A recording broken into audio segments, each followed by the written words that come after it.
Hello, everybody, and welcome to Toffee Bluecast. We are here live. I'm with Paul tonight, hosting it with me. It's that time again. It is Chelsea v Everton. Obviously, we're away, so you say Chelsea first. Chelsea v Everton. Stay with us, people, because we're in for a cracking show. This show goes live on X, Twitter X, and it also goes live on YouTube. We massively get you involved. If you want to put your comments, you can comment on Twitter and you can also comment on YouTube as well. If you haven't already, if you could hit that like and subscribe, we want to get to 7,000 subscribers. We're currently on 6,050. So do support us in what way you can. And this is a cracking show. And we do what we do, don't we, Paul? We try and get the best show possible. And we've managed to get a Chelsea fan in the house tonight for the head-to-head. We have, yeah. Si's going to come in and it's good. I hate a week where it feels like ages. It was like a 4-day week with the bank holiday and stuff, but just it just felt so long. So we go at it again tomorrow, and Si can tell us how we're going to beat them. I just want to also give a shout out. I was talking to Paul earlier on and was saying, what can we do for obviously Goodison coming to an end?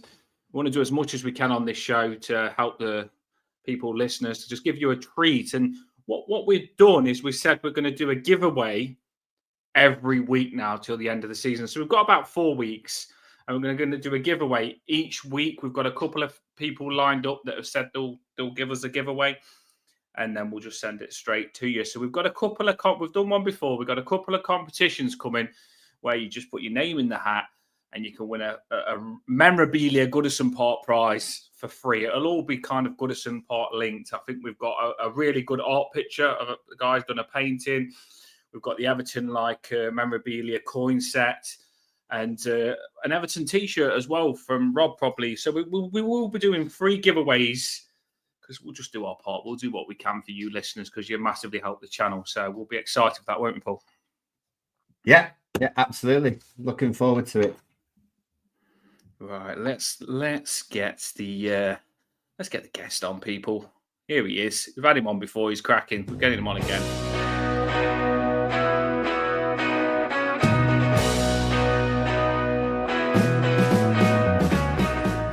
Good evening, gents. How are we doing, Simon? You all right? Yeah, I've got a tail end of a chest infection, so if I sound a bit groggy and drink a variety of drinks, none of which are alcoholic, then that's the reason why.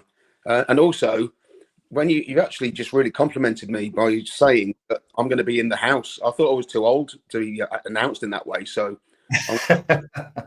this is so I appreciate that.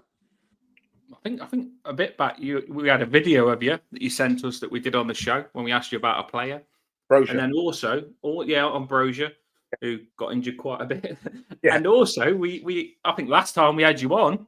You was poorly last time, so we're not much luck on that, are we? I think we make you poorly. It's just an excessive lifestyle watching Chelsea, mate. Yeah, we've had the same. We know. Run down bodies, we know. A bad season can make you very poorly. Which we're gonna get into, people. We are gonna get into. So what we do on this show, to anyone that's new, is we'll talk about Chelsea. Simon will talk about them mainly. And we'll say our things on it, and we'll talk about Everton. We'll look at the form on both teams. Then we do a lineup prediction. We'll put your lineup predictions on the screen, so get them ready. And then we finish with a score prediction. So it's really fun. Get involved night before the big game, just to get you ready. Talk to me then, Simon. I mean, Paul, if you've got anything to chuck on that you want to chuck on Simon as well on the screen, I mean, talk to me, Simon. How has this season gone for you? How are you feeling right now? The club is, or the fan base is horribly divided by so many issues, mainly the manager. A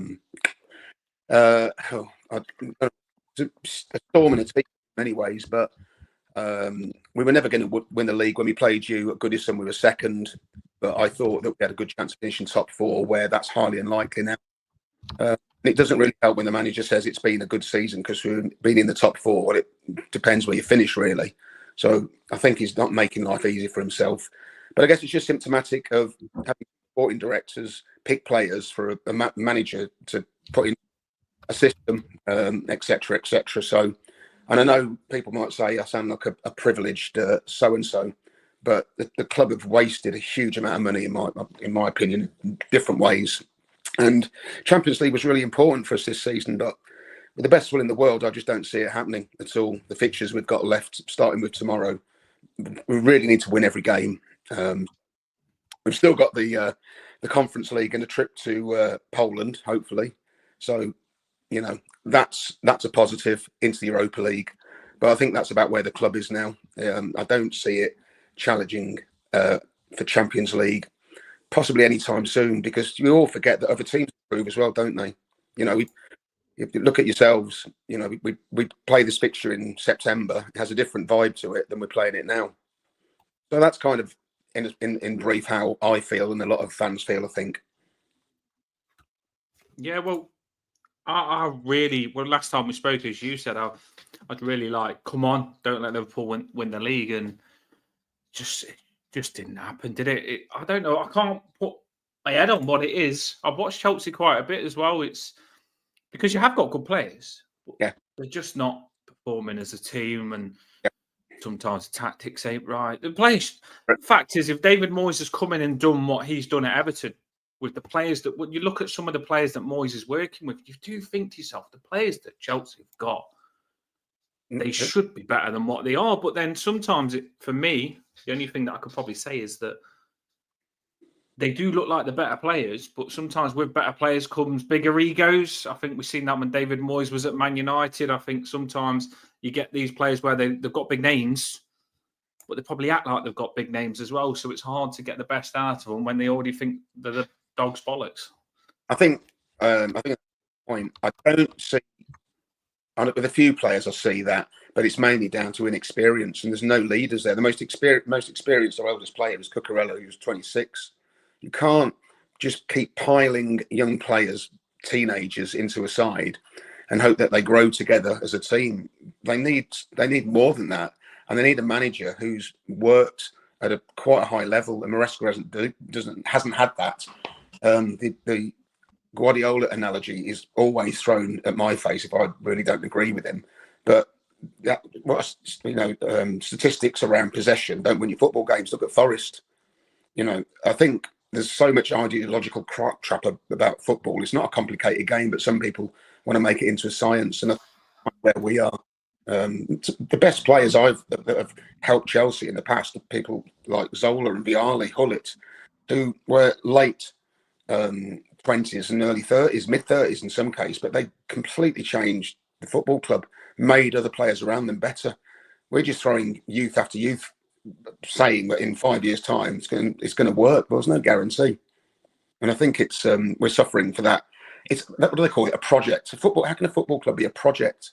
It's always they call it a project. It drives me mad. I know I sound like a grumpy middle-aged man now, but I see at Chelsea, I see so many things that are wrong with modern day football, not just in the team.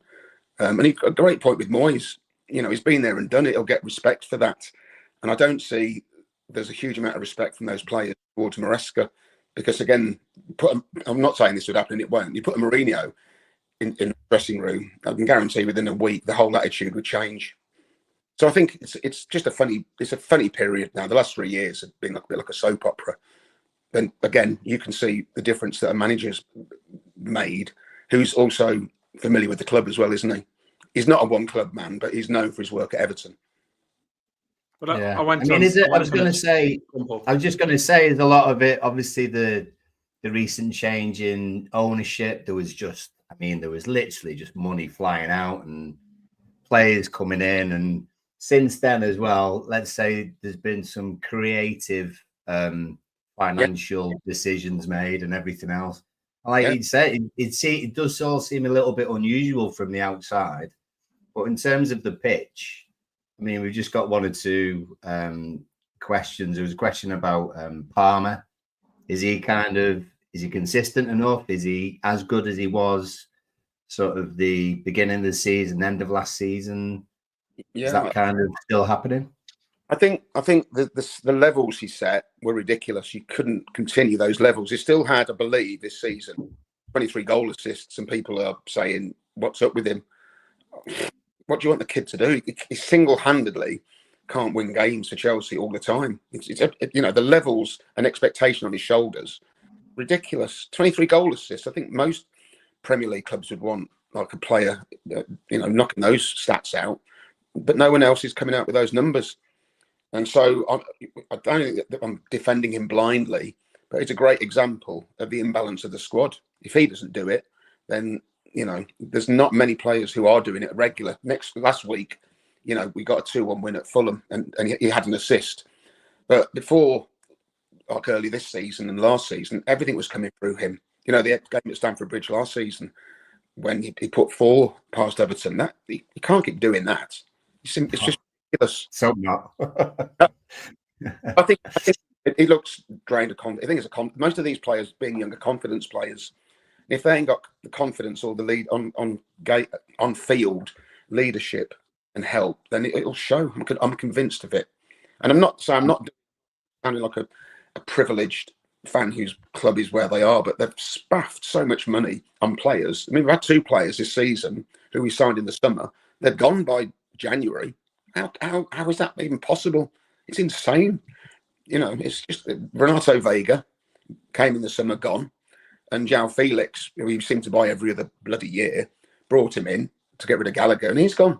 How that's on the sporting directors, and the whole structure is wrong. It's just wrong, and that's not easy to look at. You look at it's an imbalanced squad, too much youth. Look at our goalkeeper, great at shot. He's a very good shot stopper, but for a possession-based team, every half of football, first half he'll pass it to an opposition player.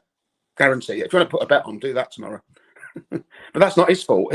Somebody's making these decisions who just don't. I stagger at who's making them.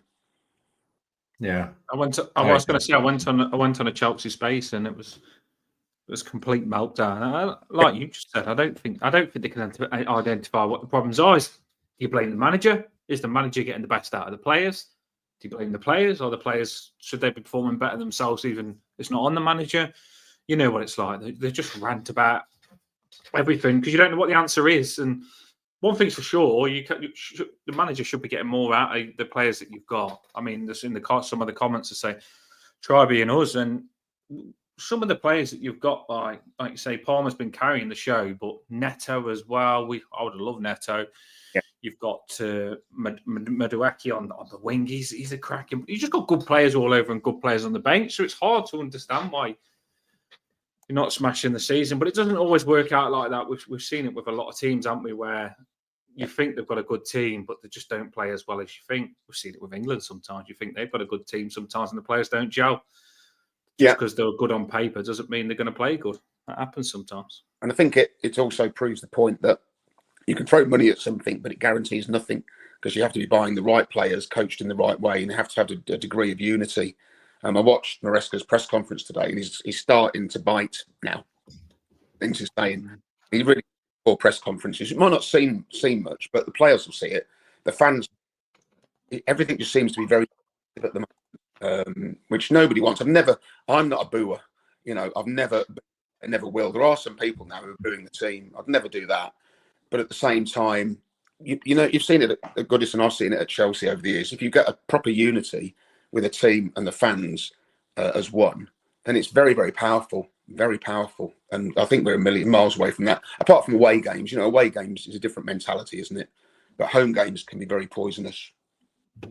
Yeah. Well, you've been up and down. I've been watching you. We spoke there on Chelsea. It could be a bigger topic, people. You could do a whole show on what's gone wrong and right at Chelsea, and you could do on Everton as well when you start looking at ownership and transfers and who you let go, who you should have kept, and your financial situation. It's a big topic, but it is a big part of Chelsea's problem this season, as we've listened to. Right, so now we'll move on to talking about Everton. We'll talk about us a little bit, and then we'll do lineup predictions. And I think if you're going to mention Everton, I think we've seen it in the comments already, Paul, aren't we? We're going to have to... I've got a couple of bits here for good old Moisaya. If I can get them on the screen. Here we go. It is... You know what day it is today, don't you, Paul? I think it's the Messiah's birthday. It is the Moissa's birthday. Of course it is the Messiah's birthday. So I've got a little bit of birthday music for David Moyes. Of course, I have. Let's see, have we got any birthday music here? Well, let's do. Mambo. Yeah, but it's a Messiah. The Messiah.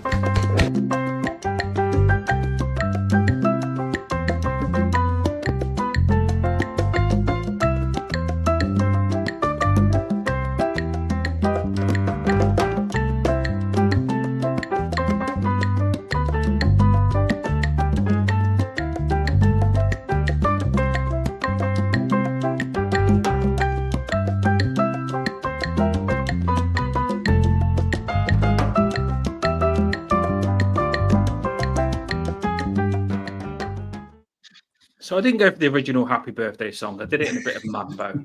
And I hope you all appreciate. I hope Moyes is watching that. I thought, you know what, that's boss. And I've got one more thing, Moyes. If anyone's in there and got miserable and goes, that birthday song did my bloody head in. I've got this one as well. I like this one from this one.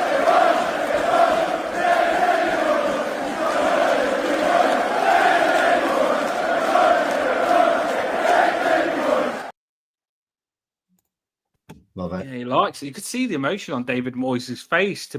He's happy, and I think putting that on, it's a perfect time to talk about Everton because big part of us picking up and staying safe this season is this manager coming in, isn't it, Paul? Other than last game, we're very happy with him, and that's the first bone we probably had about him all since his time back. And talk to me, Paul, on David Moyes and Everton now. Off form. I don't think anyone can moan at all, really, about where we were and where we are now. He's turned our season. He's turned our season into a season where we're not all going grey before the end of the season. We can actually enjoy a few games. I mean, I'm not saying we'll vastly enjoy away at Chelsea, where Moyes hasn't won ever. Well, we've got a shocking record and, in fact, lost 6-0 last season. However, we don't have to think about losing being absolute, an absolute crushing day for us. We don't know the meaning of losing. Hopefully, we still don't know tomorrow. It's often not a great place for us to go. But what Moyes has done is brilliant, and I don't think anyone really at the club can speak highly enough of him. There's going to be people who were old enough and wise enough, if you like, and experienced Moyes over 11 years, the last time he was with us. And there would have been times that they'll say, oh, well, he does this, and he's not very good at that. But, I mean, it's been a few years since actually he was there. And all that experience that he's gone through since, I think makes him a better manager, to be honest. He's certainly a lot calmer. He doesn't seem very stressed at all, particularly in press conferences. So he's quite open about things. He seems to be quite honest about things. He doesn't. I think what we like in press conferences that Dyche didn't do well was he'll seem to answer a question fairly honestly with a bit of openness. Dyche was very closed off and wouldn't really let us in too much, which I get, I understand, but Moyes gives us a little bit more information to go on. And at the moment, it's all positive. There will be times that it'll go down a little bit. We might lose 1 or 2 games, but look at the whole picture. If Dyche was still here and we still weren't getting shots on target, we would be having a battle with the 3 who are basically down already. So, I think he's been doing fantastic work. I think we was in big trouble underneath Sean Dyche. And if you go really far back, you'll see us all calling Dyche, Stone Cold Dyche often and getting behind him, because we do get behind anyone. And we tried to see something in Dyche, of course we did. So you'd probably say, oh, you was liking him at one point and now you're slating him. But I think us Everton fans, we've been deprived of good players or players being allowed to just play football and be free, that we've become blind to that we can actually play football. And I think Dyche, he had a lot of shackles on these players, and he was tying them down, and I think he was drilling into them. You can't pass the ball, just go long. You're going to lose it and you're going to concede. And your fullbacks can't push up, because if you push up, you're going to get caught out and you're going to concede. And I think, me personally, I think Sean Dyche was more bothered about the players failing than saying to the players that you could actually succeed in believing in them. I think the moment David Moyes come in, Moyes said, "I didn't do much. He just said, go for it." And I think that you could see that. You could see straight away Mikalenko bombing it forward as a left back, smiles on his faces.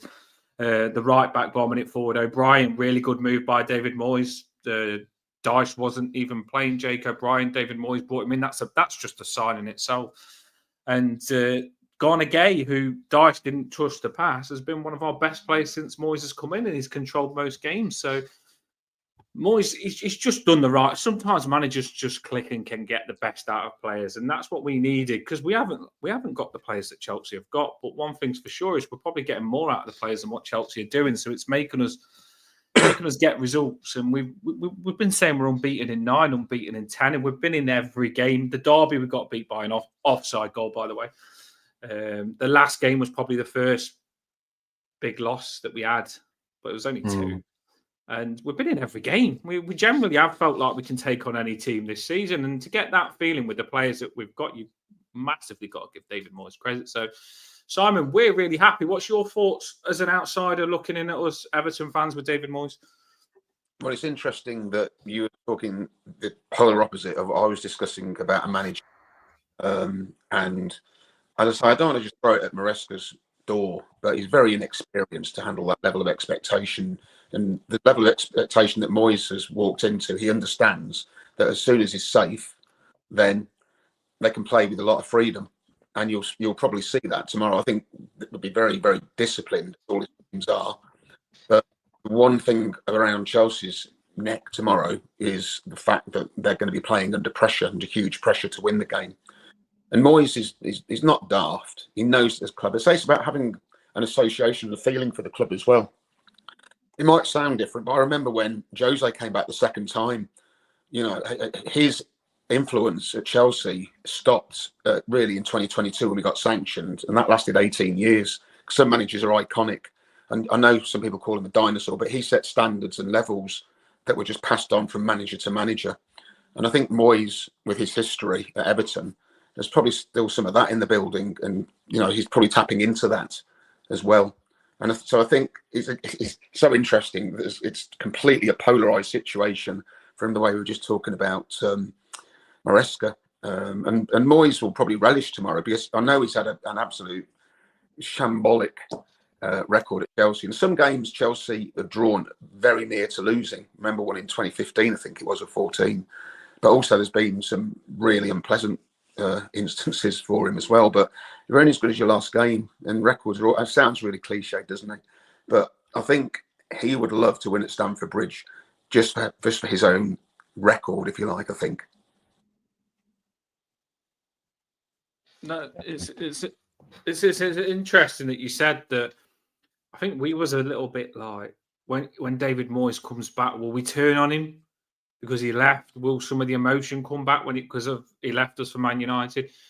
Will it be the same? And you think, don't go back to something. That's what you think to yourself. But for us, when we did get him back, straight away, us Everton fans got the feeling of that when he was here last time, he was successful. Not successful in winning trophies, but he always had us 5th, 6th without spending barely any money. So we got that feeling straight that he knows the club and that's what he demands. And when he come back in, it's like he's run us this way. And when he comes back in, he thinks, I've got to run them that way again. So straight away, our standard went from Sean Dyche telling Everton fans off from, mentioning Europa League in press conferences. Dyche went mad if we mention Europa League. We want Europa League again. Dyche just hated that. So David Moyes coming in and saying, we should be pushing for Europa League. That should be at least a bar for a big football club like Everton. And the difference in that Dyche wouldn't let us talk about anything like that. And under Dyche, it felt like we was in a hole and we was always going to be a relegation battle team now and never going to get out of that hole. And David Moyes has come in straight away, and it feels like we're nowhere near that hole and we're on our way up now. And we've got, as I put a short up just not long ago yesterday, got some good feedback on that. It was, these new owners have come in now. We've got a brand new stadium, and then all of a sudden you see a millionaire's come in as a role here on the board. Someone's coming on the board. Someone's coming in. The freaking group of proper businessmen. Loads of people are coming in, clever people, and straight away now we look like we're on the way to being a successful football club. I know some people say, "Oh, it's early days. You can't say that," but we're definitely going in a better direction than what we was. Yeah, I think it's about stability as well. and having a direction. I know it's all about winning trophies, but I think you have to look at Everton's recent past, and to get into the new stadium in the top division, David Moyes at the helm is probably ticking a lot of boxes that you didn't expect to get ticked. Yeah, 100. Well, our aim was always, we knew we was in a financial mess going through that FFP and going through Mashiri, one of his main man having to leave with the Russia stuff, and we knew Mashiri wasn't going to put no more money in. We knew we had to carry this football club through all this bad stuff.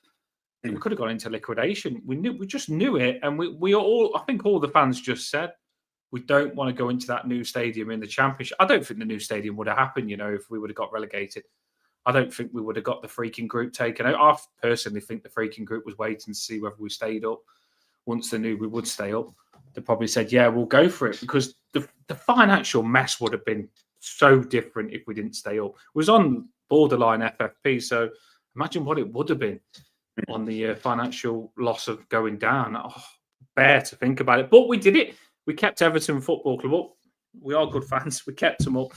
And we are basically safe now this season. So we can finally... you get some Everton fans, Simon, that say, oh, you can't celebrate staying up. We're a big football club. We used to win trophies and stuff like that. I understand that, but you can celebrate not going down, because we would have got the piss taken out of us. You can celebrate being on the right path, because it's not... We know we're on the right path now, so we're celebrating. We won't be happy until we get to the top of the table, but we'll see how it goes. So here we go anyway. That's enough of me talking about this new stadium, licking my lips, getting absolutely excited. Can't wait for next season. 3 games. Is it 3 games at Goodison Park now? 2? We've got 2 left. Ipswich and Southampton. Yeah, last one was 3, wasn't it? Yeah. I put it up on the show. Oh my days. Getting emotional, isn't it? It is getting historical ground like that. 2 games. Obviously this one away. It's getting emotional. You just won't get that ground again. You won't. But the new ones, it's hard, isn't it, Simon? Because that ground is just so historical. But the new ground's beautiful as well. So you can't win, can you? You're going to be gutted, but you're going to be happy at the same time. It's very age related, and because my ancient status, I have so many memories of Goodison when you used to be behind the goal, and you were standing at the front, sitting at the back, and it was always.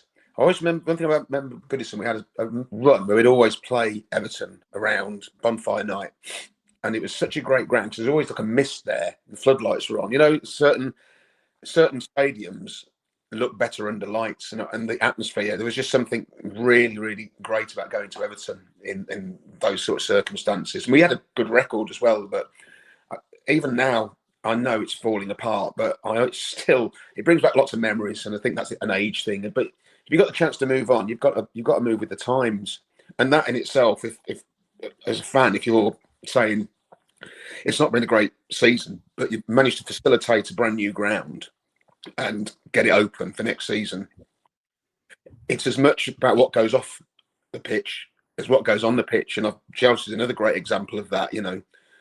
People falling out of board level, sporting directors buying players, not even got a front of shirt sponsor. Have not got a front of shirt sponsor. I mean, awful. So I think it's all relative to a successful season. It's relative to where you think you may have been and where you would end up. No, 100%. 100%. To be fair, I know you need a sponsor to be financially to make your money, but I actually prefer the football tops without a sponsor on the front. The old school ones back in the day, no sponsor at all. But unfortunately, you didn't do that deliberately. You did that because you wasn't on the ball. Someone said in the comments, I'm trying to get it up now. You was talking about memories. Someone mentioned my favourite player, Simon. So I've got to get the comment on. Here we are. His overhead kick against Chelsea will always be one of my favourite goals. Tim Cahill, one of my favourite players. Overhead kick against Chelsea. I've probably watched it about 1 million times. If I had it now, put it on the screen. It was a cracking overhead kick, wasn't it? Yeah, I do remember that, but I've only watched it once. Don't blame you. Don't blame you either. Do not blame you. I've liked Chelsea, but the old school Chelsea I liked as well. I like Dennis Wise, Dennis Wise, who's an old Chelsea player that you like, Paul? Well, I mean, if you go in far back, I mean, further was it than Flo as well? Dennis Wise and Flo.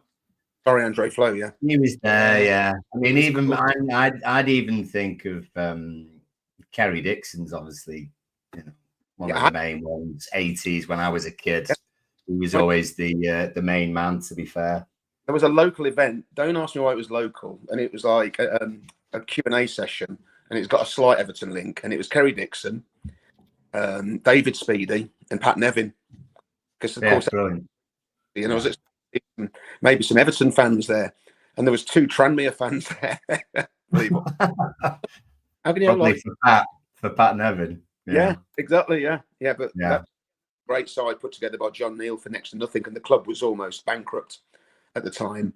And I just remember that side is complete reversal of what this side is. We had a massive away following them back in the 80s, and those players definitely played for the crowd. Great players, but just great times as well. You know, didn't have to buy a ticket for a game; you used to just have to roll up. You know, and that was good. Good times, yeah. Not great. Not sometimes you get. I always remember your Costas with you. I remember Drogba with you. These ain't far back players, but I'm just saying, like, big players can get the crowds going. Of course they can. Right. So let's have a look what players you've got. I suppose it perfectly goes with it, doesn't it? We're talking about your players. Let's not talk about the old school players and make you sad. Let's talk about the players you've got and put them on the screen here. I'm not going to put like a Desai or anything like that on. What have we got? Makaleli. Oh yeah, you can say. It was a couple of elbows, wasn't it? Desai. He used to love his elbows, didn't he? Right, here we go. Elbows in the face. Right, so this is the team that you give me that you want maybe, or that you think that you're going to play. I think that is, but it's so difficult. Apart from a few nailed on certainties, like defense is a bit up in the air. Apart from Cucurella, really, and even then we play inverted fullback. So I'm not clever enough to understand the system he plays. Sometimes we have three right backs playing on the pitch, and then they were playing at right back. But I think if we were playing away, I'd like to see Lavia in there. But playing at home, Lavia's been injured. He's been a big miss. But I think Fernandez and Caicedo will be up top, and I think Neto will keep his place, and he'll play Sancho on the other side. So, what do you feel when you look at this lineup here? This is what me and Paul always normally ask. It's normally a good question. What do you feel you could hurt us with? What are you looking at there and thinking, yeah, he could hurt you? And what are you looking at thinking, I see him as a little bit of a weakness? You might not have a weakness, but I can see Everton getting at this player.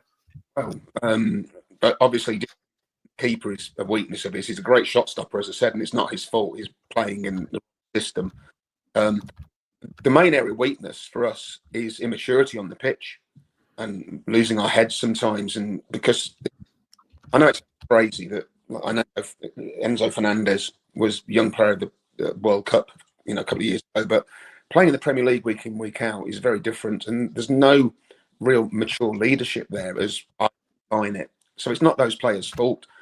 We've not been great in defence, really, since I think this turn of the year, probably.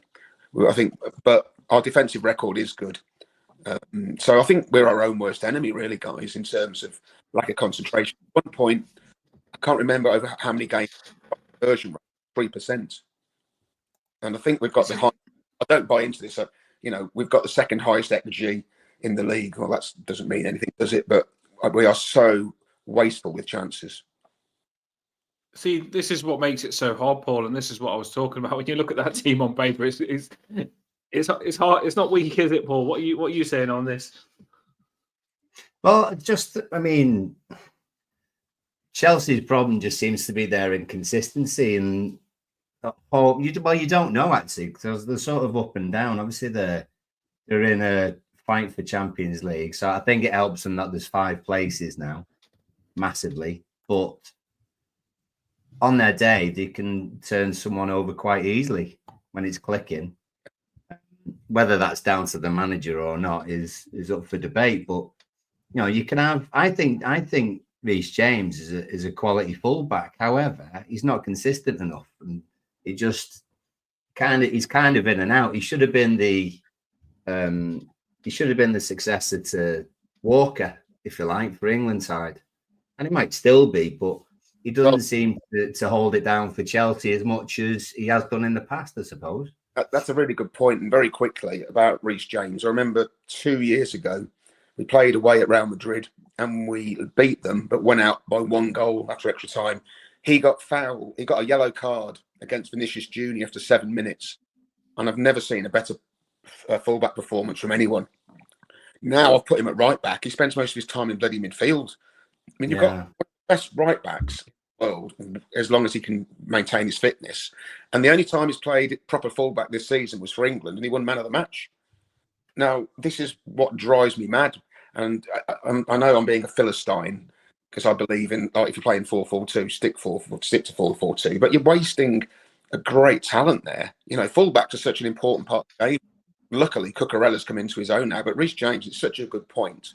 And that's down to the manager playing that way. I just disagree with it. Yeah. And I mean, that's all I always what I've sort of thought about Chelsea is that you've had decent fullbacks in the past. They've not always been sort of charging up the wings and everything else, but they've always been solid. So that itself, that foundation that they're built on, then we've struggled with in the past. Yeah. You know, I mean, we didn't pose any threat whatsoever last season, getting hammered 6-0. We were awful on the day, but you have a standout player like Palmer.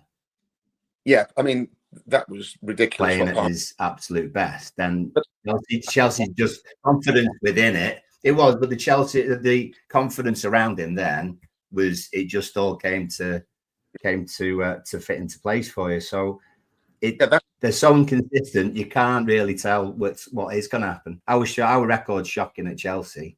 However, they could have an absolute off day. Well, yeah, but that game showed up the sort of two-faced side of this team. Because I don't know if you remember when Palmer scored his 4th, he practically had a fight with Jackson and Madwell taking the penalty. The penalty, yeah. You know, people are saying, "Oh, it shows passion." It doesn't. It shows a complete lack of professionalism, and it shows you how immature the group are. And that's not supposed to deny that. So that just showed you got one guy like scoring goal after goal after goal. He's the designated penalty taker, and then you've got a squabble that you'd expect to see in the playground, and that spoke volumes about this side. And I think those issues are still there somewhat. Yeah, I think you made. I was just going to say, players like Azul Paqueta, you know, bit of an older head, stuff like that, and Kante, obviously being an older head, and everyone loving him to bits as well. Yeah. But the thing is, those experienced players around the likes of Palmer or Colwill or Shalabar or whoever, that's important. We've actually got a bit of that now, which is good for our side. We've got a bit of that experience. I've got some younger players as well, so we've got a little bit of a better balance maybe than Chelsea have had recently. Exactly what's needed in any side. I was just gonna say that I think you make a really good point, that the example that you gave of that game where you gave was a battery, which I don't like to think about, but like players arguing even when you're winning, and a lot of your players, when you look at it now, it makes sense because the more individuals in a team, do you know, when you just got a team locked in on a mission and they all know the job and they're in cohesion, like probably an old school Chelsea that you probably think of. Yeah. These are all individuals. You say Neto probably plays for himself to have a good game. You probably say Sancho the same as himself. You wouldn't say Neto plays for the team.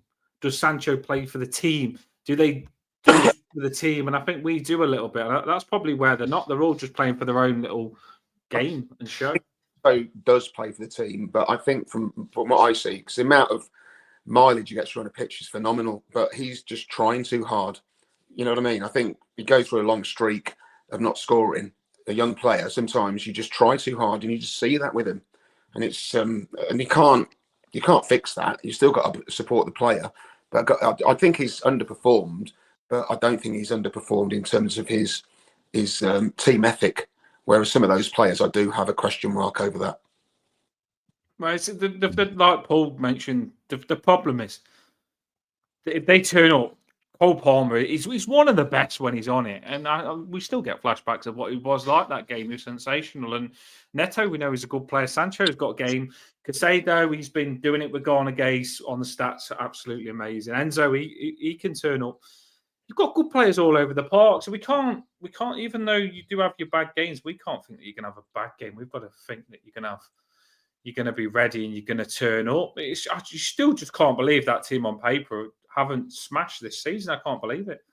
Particularly as we were, when we went to Goodison, we were second in the league, and a lot of the pundits, lol, were saying we were going to challenge the league. Well, I didn't believe that for a moment, because as I explained to you, I thought Liverpool would cruise it probably. But I think we had a really good shout at top four, and that just shows you how it's been almost like a seasons for us. Just shows how important experienced players are, and I think some people take that for granted. We've got like Garnagate, Tarkowski, and a few older heads, and sometimes you think these older players bring younger players in, they're about finished, but then you do realise you do need the older players, even if it's in the changing rooms or on the bench or anything. You need, and we had Asmir Begovic on the show, and David Moore saying he couldn't believe how good Asmir Begovic is in the change room with the lads and stuff, and he says he's so experienced, and in the change rooms, he couldn't believe how much Asmir Begovic says stuff to players and stuff like that. So it does help, the experience stuff. At Chelsea for a couple of seasons, and everyone spoke highly of him for exactly those reasons. Yeah. He retweeted one of my things the other day. He's that top guy, and it just shows experienced players you do need. And Paul mentioned Ashley Laquetta. I think that's a big one for you, that you probably think to yourself that he was a leader. He was old school. He's like, do you know when you need to time waste or you need to be a shit bag or a shit ass? He was one of those players that did your bloody head in, but he was a proper Chelsea-like player. Like you can't. So you probably do. You didn't place him. He had so much experience in him that you haven't got in amongst the players anymore. So it's interesting. Paul, have you got the thing for our team, or should I chuck it on? Let's get our lineup going. And I can get our lineup builder on there. I've got it here if you want. Do you want me to chuck it on? Have you got it already down? Let's see if we can do it. Let's see if we can actually agree on this and do it quick, right? Go on then. You do it for us. We haven't done one of these together for a while. It might be hard today because Tarkowski, by the way, is out till the end of the season, I think. Someone said the kid's seen him and he says, I think I'm going to be out till the end of the season. And the Bobble, who's a good reporter, has just announced that Tarkowski is out. He's got an operation, so it doesn't sound good. He's having an operation on his hamstring. So Moy said today in the press that it could go into pre-season as well, that he would be out. So not great news, really. It's emotional, especially when you had Michael Keane who come in. I did put something on Michael Keane, Paul, saying that I don't want him to play for Everton ever again. And someone said, you're bullying him. I wasn't bullying him, by the way, people. I wasn't bullying him. It was you are generally allowed to demand a standard for your football team and not want a player to play if he's not good enough. It's not bullying a player. I want Everton to be a good football team. We don't be too soft on players. We demand a standard and we need to get to that standard. Do you know what I mean? No, it isn't bullying. You're allowed to say if a player's not good enough. You're allowed to say if he's good enough. Sorry, that's just my opinion. Right, let's go. Goalkeeper, Neville Southall. Well, he's been a little bit moany about Pickford. Should we put Pickford in? Yeah, let's put them both in that. It might help. Yeah, that'll stop Jackson from scoring, won't it? So we're agreeing on this one. Pickford. The formation, you happy with the formation, Paul? I think we're pretty I don't think he's gonna go to threes or fives and stuff like that. He'll stick with what we've been doing because we've been playing all right, even if we haven't had as many wins. We've still played decent, I think. Even the City game, I thought we played really well. It was just the last 10 minutes that got us for various reasons. Can get 2 goals. Mikalenko, easily. You know what? He was cracking last game. I felt sorry for him because he had an absolute worldie, and he's really playing well now. He's strong and he's going for it. I'm liking him. Mikalenko is very good. Left centre back, the goat. Branthwaite. Nailed. What's your thoughts on Branthwaite, Simon? He's a Rolls Royce. He's going to be better than John Stones. He's incredible. I hadn't seen him play live much until last season. But of course, the unfortunate thing is he got done by Palmer with that nutmeg for that first goal. Yeah, I remember that. Yeah, he did him. And having an experienced manager will help him no end. Yeah, he's come on. I'd say he's even come on from what would be a year ago. That is probably about a year ago, a bit longer. How old is he? Brandthwaite. Yeah, early 20s. Yeah. He's so good. He's still got bits to learn, but he's just so calm on the ball, long legs, wins all the headers. Watching you play, I don't think we're going over the top on it. He will be. I can't believe England didn't select. He'll be one of the best. It's going to be very hard for us to hold on to him because he's. I mean, the game that he had against you, it's probably the worst game I've ever seen him play. And Palmer put him in a wheelchair. Bloody hell, I hate Megs as I do as well. Of course, you remembered it. But he had a bad game that game. So hopefully he scores a hat trick this game to make you remember that instead of the Megs. Who are we going centre back? Well, this is the main predicament. Yeah, well, predicament.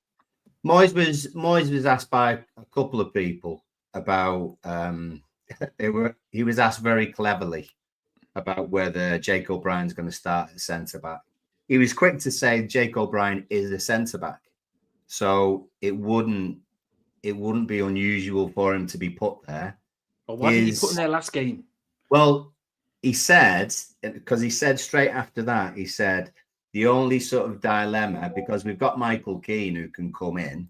He said the only dilemma is we change two positions instead of one. So is it a case of Keane comes in, which Paws thinks he'll just swap Taki being out for Keane coming in, keep O'Brien right back.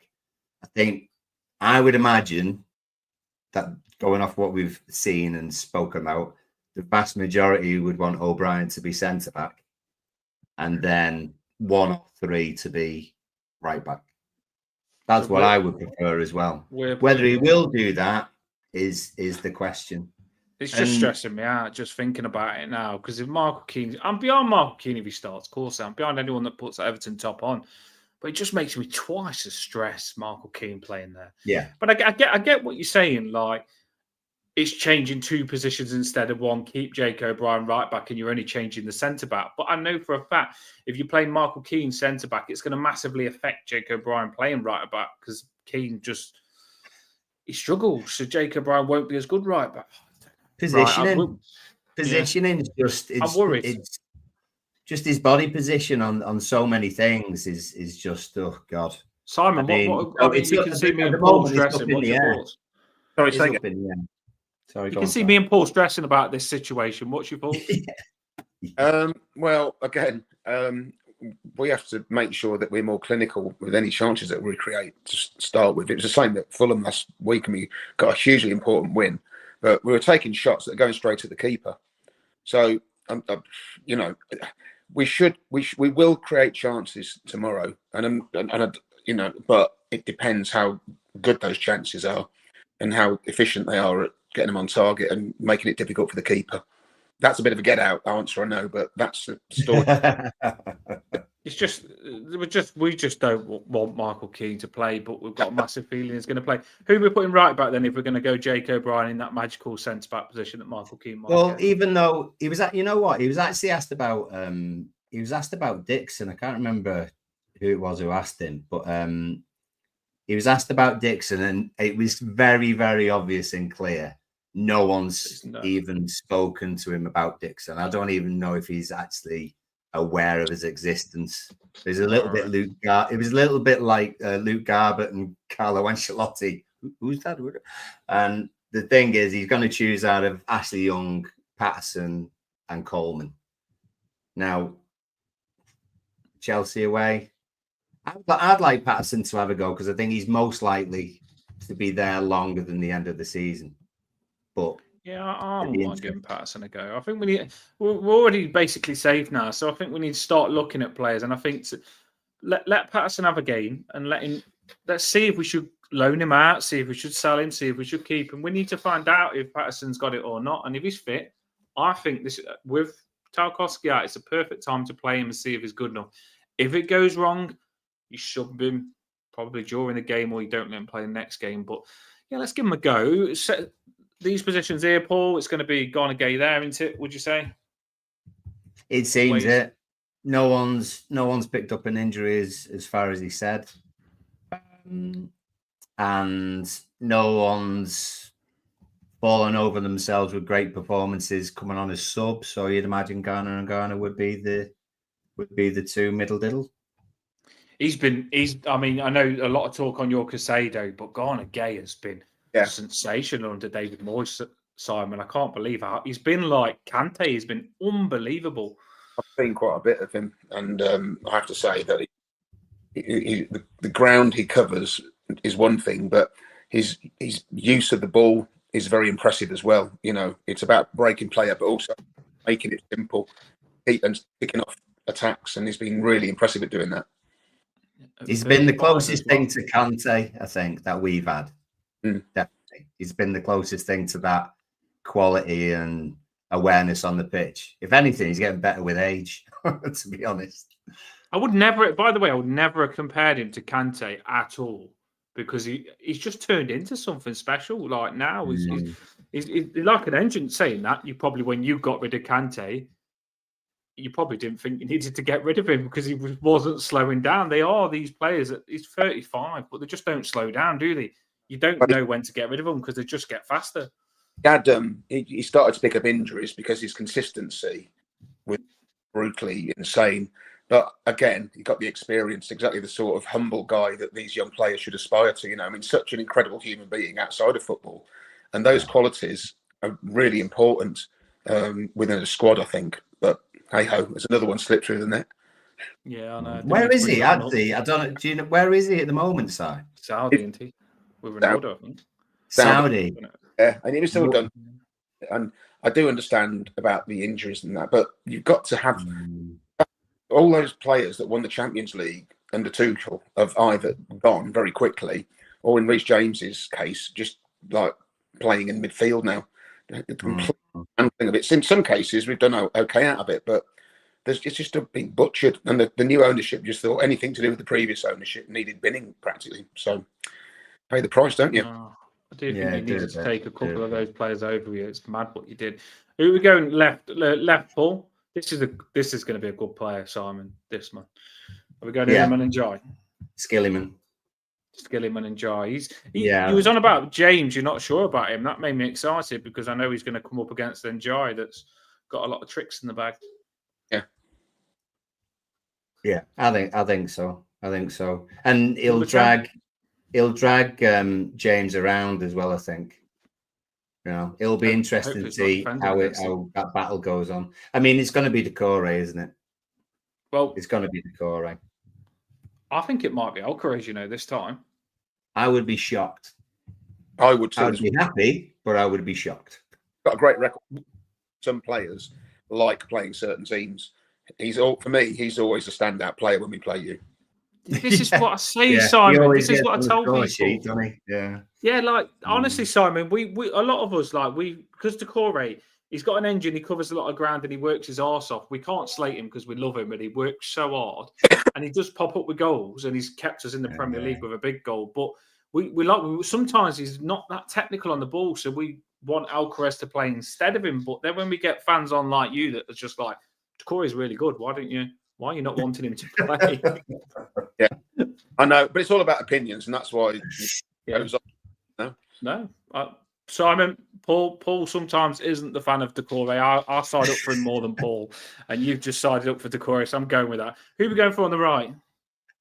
I mean, Lindstrom's out, so Harrison doesn't have as much competition anymore, and Broja is not a right forward. Says David. So it's Harrison all day long. I would rather see Alcaraz have his chance in the centre somewhere, whether it's in a James Garner kind of position or a Decore position.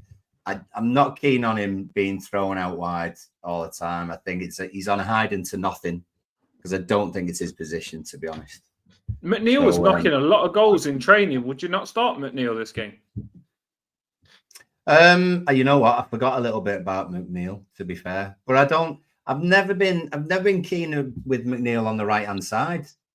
It seemed to work well for Burnley when Burnley played us, and he scored a blinder from the right hand side. But each time he plays on the right hand side for us, I don't know if he manages to be as successful. So I'd be happy with either McNeil or Harrison. He's gonna have to. I wouldn't be surprised if it was Harrison starting.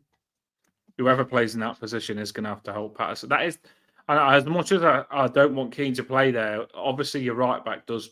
You are a little bit scared of what you're going to get. So Harrison is going to have to help him out in that position. You never know. David Moyes might trick us and he might put Njai there instead of Decore and play McNeil and Harrison on the wings. It could be interesting. Right, striker. We're getting told Calvert-Lewin's on the grass. We all think he's leaving, which is crazy. Only for training. He's nowhere near getting in the squad yet.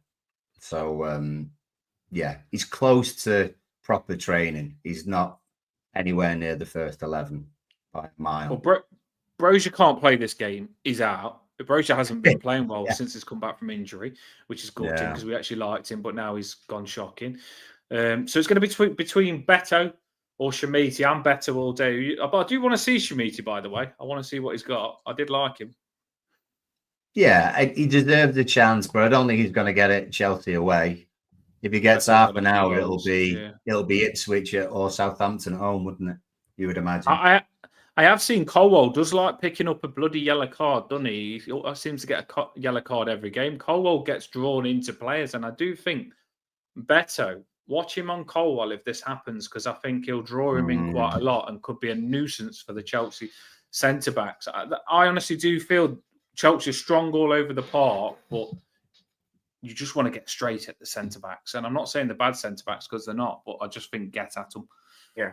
Simon, that's our team, mate. That's what me and Paul have come up with. What do you think? Well, it's probably what I'd have suggested apart from a couple there. As I say, it's going to be a probably low block, I'd imagine, from Moyes. He knows what he's doing. And, of course, they've got danger with their physical presence and speed in certain areas of the ground, in certain areas of the pitch.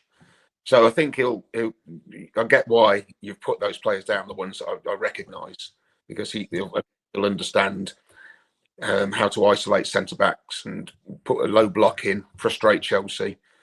So that's exactly what's going to happen, I think. Yeah, I think you've probably nailed it there.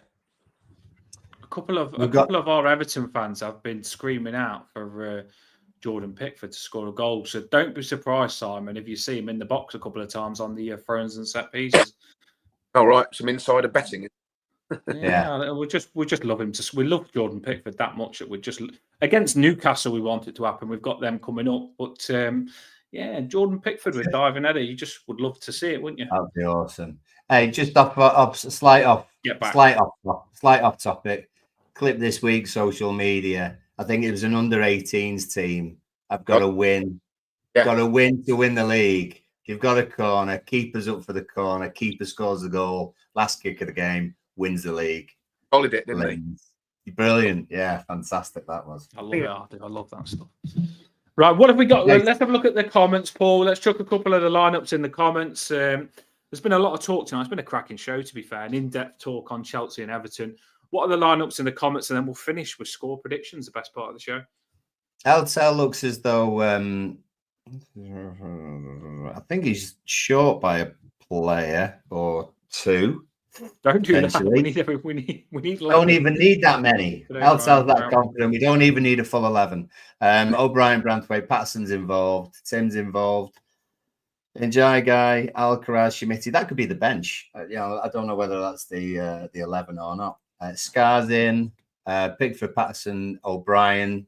No one said Keane yet. I'll be interested to see if anyone says it. Miko left, Ghana, and Decore, and then Alcaraz instead of Harrison. Big Beto. Alcaraz, man up front.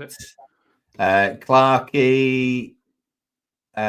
Same. O'Brien, Branthwaite, middle two, Miko, Patterson, Ghana. Alcaraz again instead of Harrison and Decore and Beto. Oh, he's gone 3. I apologise. He's gone O'Brien, Branthwaite, and Miko as a 3. Patterson will be on your right. I presume then that would mean Ndai is going to be your left, or Alcaraz will be your left.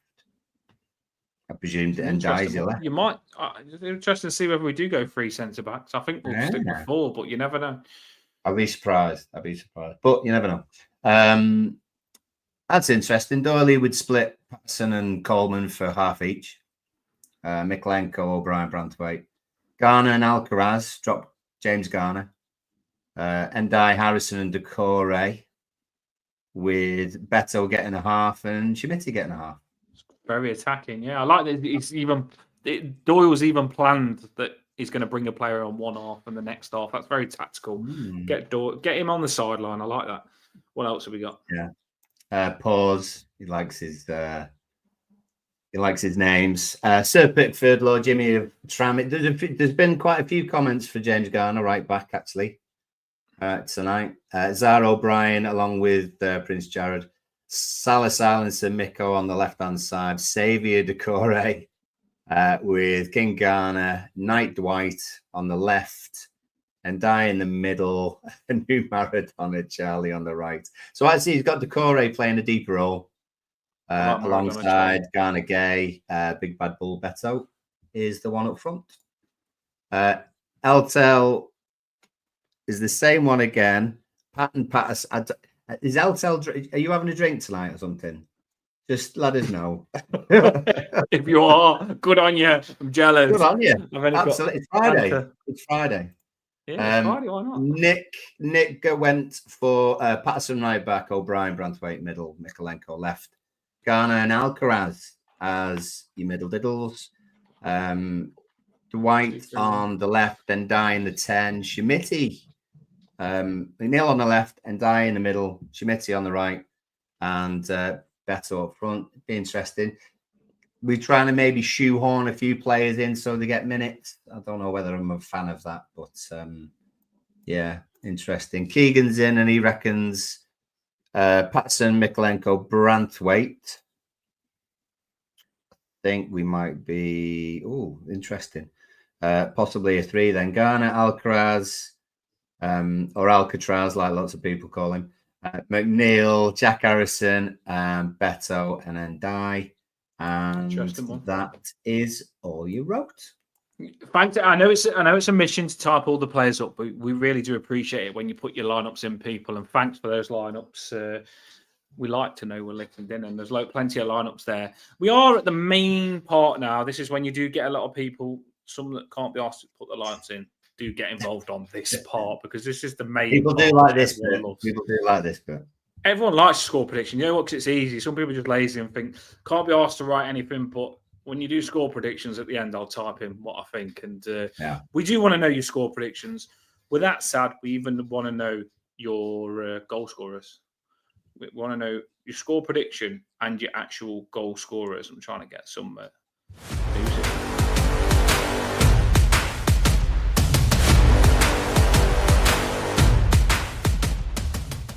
Right, people, it is a showdown. Simon has been cracking on the show, but this is where we forget we know him and we go head-to-head on the score prediction. We're going to go Paul first, because I want time in my, I ain't thought of it yet. Paul first, then Simon in the middle, and then me at the end. And don't be nice. Let's just get to business, right? We're football hooligans. We're going to do you. Come on. What you got? Let's do this. What are we going for? Well, we've got a shocking record. However, I'm never going to go for a defeat, am I? So lots of goals. Beto, if he's on it, he'll bully the lads at the back. They won't like it. Be interesting if there's a few cards thrown around in this one. Hopefully we get the benefit of that. I'm going to go for 2-2. Which sounds a bit daft because it's an early kickoff, and we're not as prolific as we could be. However, I think it just could be one of those games. And Chelsea have got to win. Me and Simon were talking about their fixtures coming up. This is the one that they would have as a guaranteed 3 point. The other ones are kind of up in the air.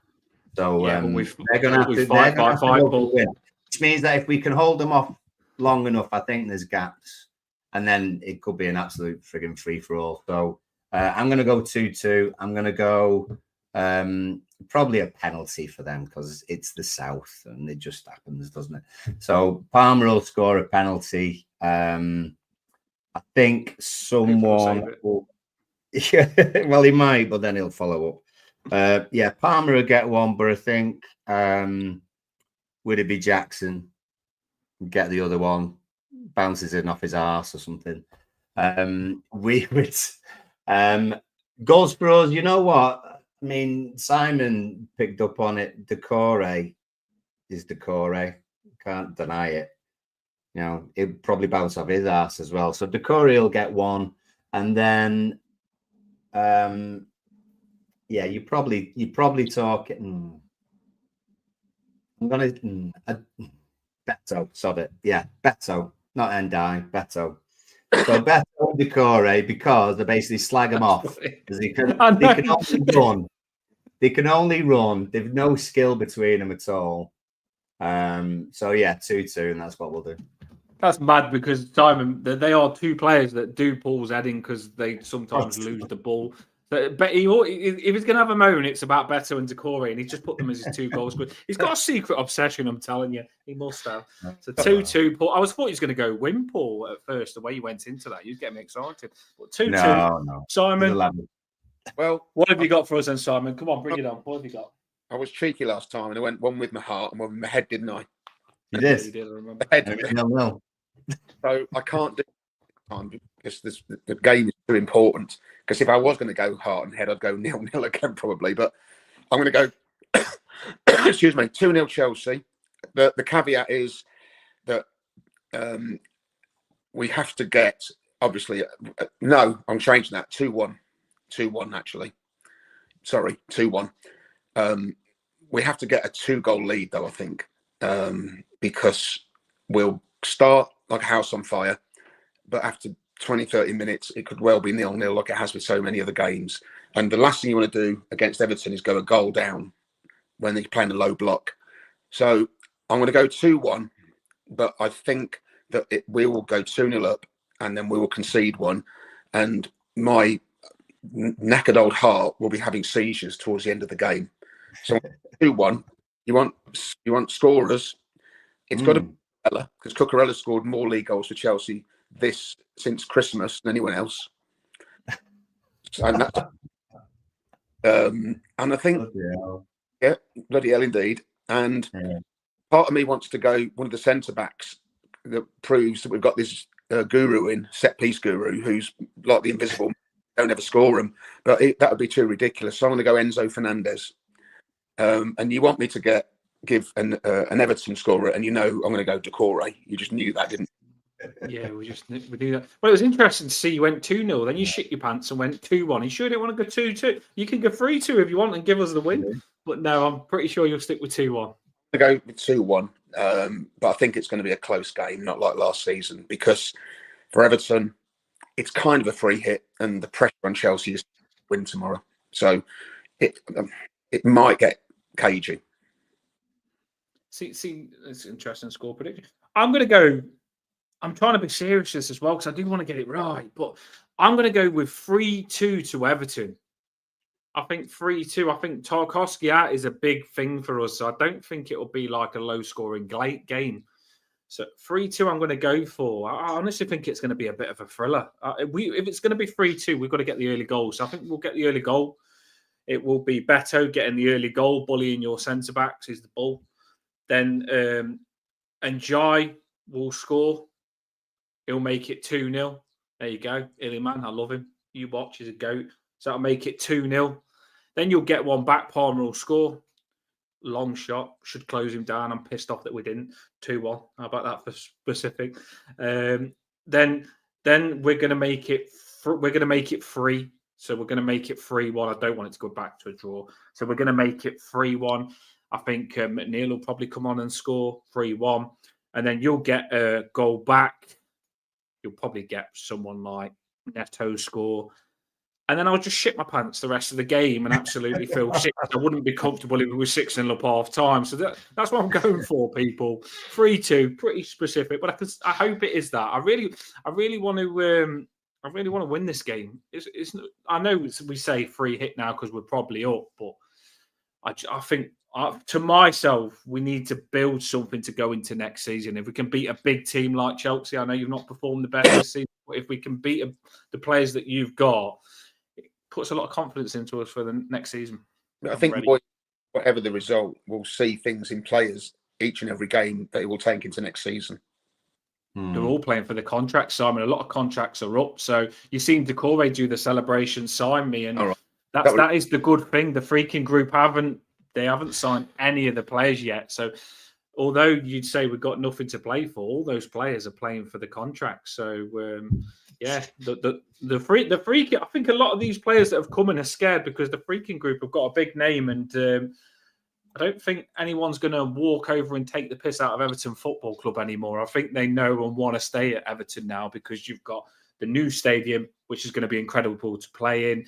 You've got owners that look decent, and we might actually be able to spend next season as well. So finally, where it felt like the players was in charge of Everton, now it's feeling like the freaking group are in charge and we're going to do good things. So that's a good feeling for me because we've not felt like that. It's been shit.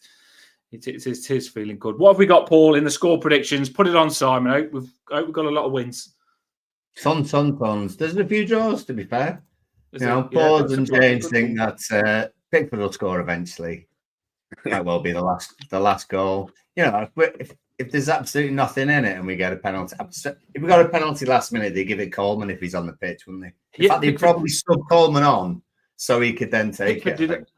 I watched it again the other day because I was watching some of Pickford's best moments, and Pickford had the best game he's ever had against Chelsea, where he did that triple save.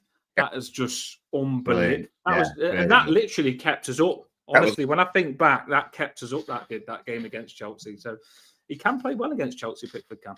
No, true. Branthwaite 1-0 off Clarkey. James 1-1.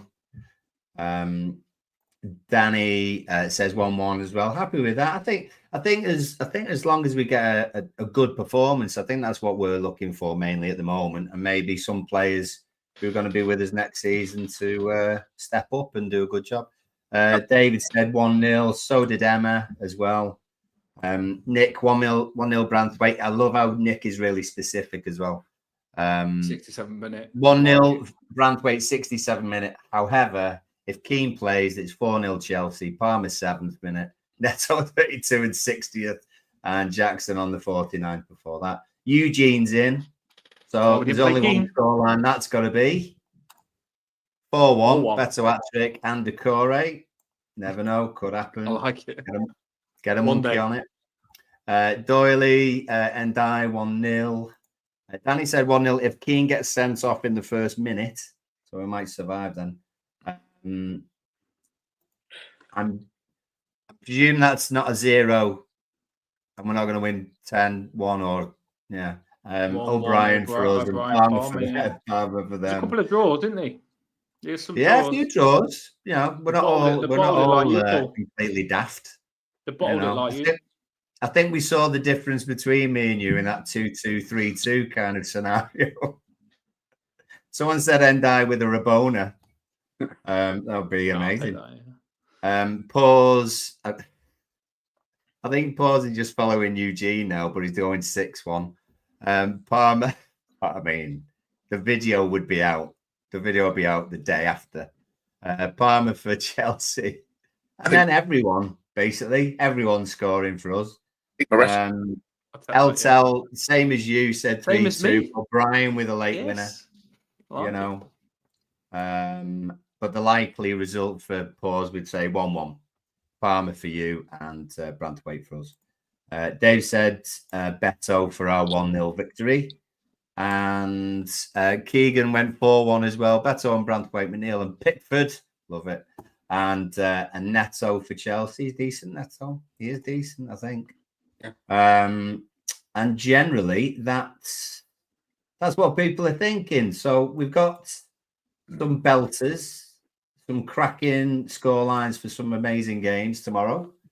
And Get you ready, doesn't it? maybe a draw in the mix. Maybe a draw. Yeah, it does. It does get you ready for the game when you do these score predictions. Don't I can't wait now. But we have got to sleep before it, and hopefully you can sleep now. You're not too excited. I just wanted to say thanks to Simon. I got through to him last minute because I really wanted him on. I know you got a bit of a chest infection, Simon, but shout out to you. Thanks for coming on. If you want to follow him on X, I have put it in the description. His X name. You get to see his sandwiches on the train when he goes to every away game.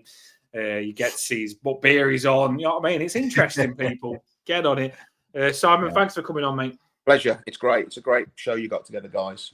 Really informative, and it's really good, proper football chat. Good man. It's Cheers, really buddy. good feedback as well. It makes us feel good. One little thing that will tickle me, Tara, is if Neto and Beto are on the pitch at the same time. I rate things like that. Just because Yeah, well, Neto and do you know, it's interesting you did that because my daughter's called Eliana, and I called my other daughter Eiley, and I never thought Eiley and Eliana would tongue twist you, but the amount of times I freaking told the wrong ones off, Eiley and Eliana.